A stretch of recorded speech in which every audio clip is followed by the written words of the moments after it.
तर नमस्कार, तुम्ही पाहतात मराठी भूमी.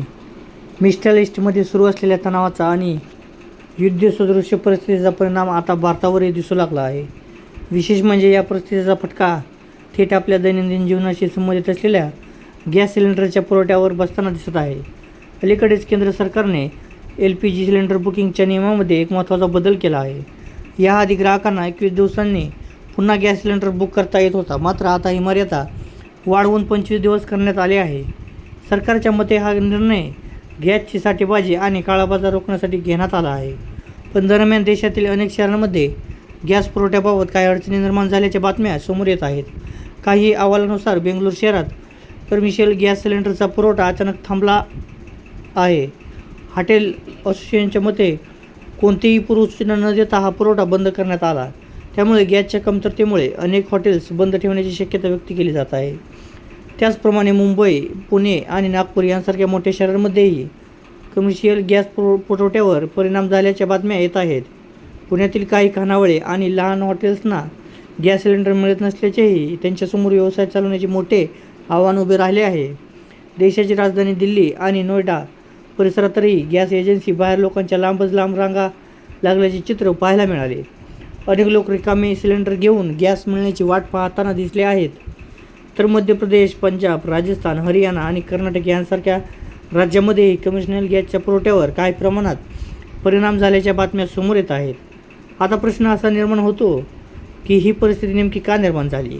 यामागचे एक महत्त्वाचं कारण म्हणजे मिडल ईस्टमध्ये निर्माण झालेला तणाव. जगातील मोठ्या प्रमाणात तेल आणि गॅस वाहतूक हॉर्मुझ सामुद्रधुनी या महत्त्वाच्या समृद्धी मार्गातून होते. हा मार्ग पर्शियन गल्फ अरबी समुद्राशी जोडतो. जगातील जवळपास 20% तेलाची वाहतूक या मार्गातून होते. भारतासाठी हा मार्ग अत्यंत महत्त्वाचा आहे, कारण भारतात येणाऱ्या कच्च्या तेलापैकी जवळपास अर्ध्याहून अधिक तेल आणि मोठ्या प्रमाणातील LNG या मार्गातून होते. परंतु मिडल ईस्टमधील तणावामुळे हा मार्ग सुरक्षित राहिलेला नसल्याची भीती व्यक्त केली जात आहे. त्यामुळे काही तेल आणि गॅस वाहतूक करणाऱ्या जहाजांनी आपली हालचाल मर्यादित केली आहे. याशिवाय भारतासाठी गॅसचा मोठा पुरवठा असलेल्या काही आखाती देशांमधील परिस्थितीमुळेही पुरवठ्यावर परिणाम होण्याची शक्यता व्यक्त केली जात आहे. या पार्श्वभूमीवर केंद्र सरकारने काही उपाययोजना सुरू केल्या आहेत. घरगुती LPGला प्राधान्य देण्याचे निर्देश देण्यात आले असून गॅस कंपन्यांना उत्पादन वाढवण्यास सांगितले आहे. तसेच आवश्यक असल्यास इतर देशांकडून गॅस आणि इंधन मिळवण्यासाठीही सरकार पर्याय शोधत असल्याची माहिती समोर येत आहे. याचबरोबर जीवनावश्यक वस्तूंची साठेबाजी रोखण्यासाठी आवश्यक कायदे लागू करण्याबाबतही सरकार सजग आहे, असे अधिकृत सूत्रांचे म्हणणे आहे.